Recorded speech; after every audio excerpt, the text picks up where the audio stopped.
अस्सलाम वालेकुम dear students. Computer science का आज का जो लेक्चर होगा 9th क्लास के चैप्टर नंबर 1 के लॉन्ग क्वेश्चन जो एक्सरसाइज के लॉन्ग क्वेश्चंस हैं हम उनको डिस्कस करेंगे। ऑलमोस्ट इसमें वो सारे क्वेश्चंस उन्होंने लिख दिए हैं जो हमारे टॉपिक्स के अंदर हैं।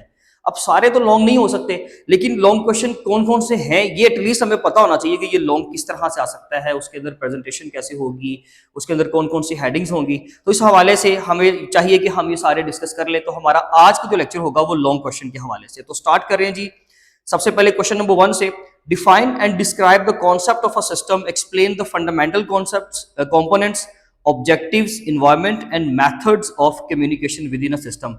यानी कि जो कंप्यूटर सिस्टम है हमने उस सारे के ऊपर क्या करना है, कॉन्सेप्ट ऑफ अ सिस्टम, उस पूरे सिस्टम के बारे में लिखना है। यानी कि सिस्टम थ्योरी के नीचे से जो टॉपिक स्टार्ट हो रहा था हमारा, ये हमारा ऑलमोस्ट पहला ही टॉपिक है। इसमें हमने एक सिस्टम के बारे में डिस्कस किया था, वो सिस्टम के अंदर क्या क्या चीजें होती हैं, कॉन्सेप्ट ऑफ सिस्टम की हेडिंग से स्टार्ट हुए थे। उसमें हमारे पास इसके कंपोनेंट्स हैं, ऑब्जेक्टिव है, कम्युनिकेशन है और इन्वायरमेंट है। इन 4 डिफरेंट कंपोनेंट्स को हम लोगों ने डिटेल में लिखना है।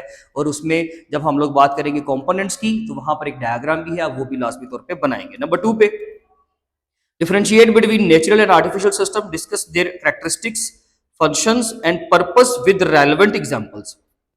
नेचुरल और आर्टिफिशियल सिस्टम का इकट्ठा लॉन्ग आएगा डिफरेंस का।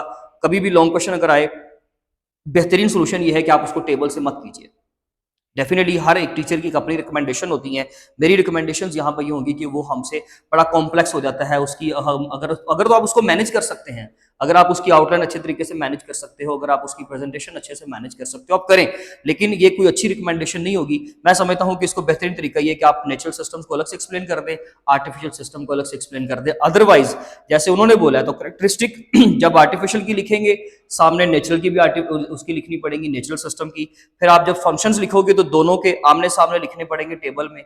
अगर वो आप मैनेज कर सकते हैं तो वहां से करें, अदरवाइज बेहतरीन हाल ये है कि नेचुरल सिस्टम्स को पहले एक्सप्लेन कर दे और आर्टिफिशियल को पहले बाद में। और उसमें जितने भी उन्होंने स्पेक्स पूछे हैं उसके ऊपर आप कंटेंट लाजमी लिखें। क्वेश्चन नंबर 3 है, examine the relationship between systems and different branches of science including natural science and design science and computer science. How do these branches utilize system theory to understand and improve their respective fields? Provide specific examples to support your analysis. And वाला जो section है इससे ये show होता है कि ये थोड़ा सा हमें ऑन राइटिंग में भी लिखना पड़ेगा। इसमें हम लोगों ने पढ़ा था कि कंप्यूटर सिस्टम जो है उसको हमने साइंस की 2 डिफरेंट एस्पेक्ट्स के मुताबिक डिस्कस किया था, एक नेचुरल साइंस, एक डिजाइन साइंस। नेचुरल साइंस जो कि एक्चुअली आपकी जैसे यूनिवर्स है या अर्थ प्लैनेट की एग्जांपल्स हम लोगों ने ली थी, और डिजाइन साइंस जो इंसान ने खुद चीजें बनाई है उनकी साइंस।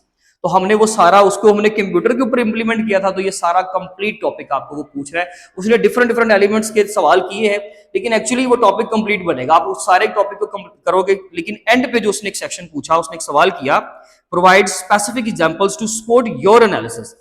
आप अपने एनालिसिस को सपोर्ट करने के लिए जो भी एग्जांपल, सूटेबल एग्जांपल्स आप समझते हैं डेली लाइफ में, कुछ आप नेचुरल साइंस की एग्जांपल दे दें, डेली लाइफ में आप कुछ डिजाइन साइंस की एग्जांपल्स दे दें, एक आध एग्जांपल दें वो साथ में उसके लिए, जो भी आपके पॉइंट्स हैं। क्योंकि ये देखें, ये असल क्वेश्चन है ही स्टूडेंट के एनालिसिस के लिए। तो स्टूडेंट खुद देखे उसमें उसने क्या डिजाइन साइंस की एग्जांपल देनी है, जो भी मैन मेड चीजें हैं, और नेचुरल साइंस में से कौन सी एग्जांपल देनी है, और फिर उसके ऊपर कोई 1-2 लाइनों का कंटेंट वो लिखेगा।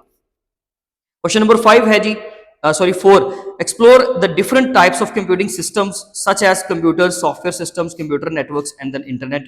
ये हमारा जो लास्ट टॉपिक था कंप्यूटिंग सिस्टम्स का, उसके डिफरेंट सेक्शंस के बारे में सवाल है। जिन सेक्शंस को यहाँ पे मेंशन किया गया है आप सिर्फ उनके ऊपर लिखेंगे। क्वेश्चन नंबर 5 है, describe the main characteristics of a computer as a system including the objectives, components and interaction among these components.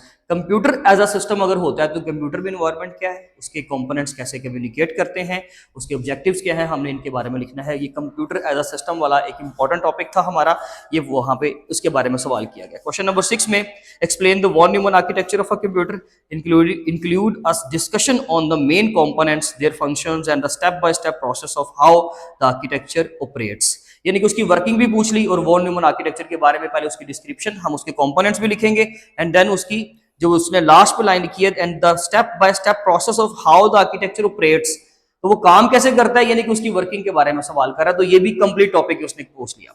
Question number 7 है provide a detailed explanation of how a computer interacts with its environment, include examples of user input, network communication and power supply। तो ये इसी topic में जो हम लोगों ने computing system पढ़ा था, कंप्यूटिंग सिस्टम्स के टॉपिक में से ये सवाल किया गया है कि जिसमें हमारे कंप्यूटर के जितने भी कंपोनेंट्स हैं वो किस तरीके से काम करते हैं अंडर अ स्पेसिफिक एनवायरनमेंट, वो कैसे काम करते हैं, कौन कौन सी चीज का उसके लिए होना जरूरी है, जैसे कि hardware, software and power supply. ये सारे वो सेगमेंट्स हैं, आप उस टॉपिक से इसको कवर करेंगे कंप्यूटिंग सिस्टम्स वाले में से। And the last one, describe the process of retrieving and displaying a file using a computer based on the interactions among different components, provide a step-by-step explanation of how input is processed, data is transferred and results are displayed on the screen। तो आपने एक file को computer में आप किस तरीके से retrieve करते हो, कैसे उसके ऊपर प्रोसेसिंग होती है, ये कंप्यूटर एज अ सिस्टम के ऑब्जेक्टिव्स वाली ही टॉपिक है, लेकिन हमें इसमें से थोड़ा सा अपने पास से लिखना पड़ेगा या हमें कोई हेल्पिंग टूल यूज करना पड़ेगा। जो क्वेश्चंस आपके प्रीवियस जो लेसन में टॉपिक्स हैं उनके अकॉर्डिंगली नहीं है, थोड़ा सा भी हमें अपने पास से लिखना पड़ेगा या जो भी हमें उसके नोट्स वगैरह बनाने पड़ेंगे और हमें कोई हेल्पिंग बुक या की बुक वगैरह यूज करनी पड़ेगी।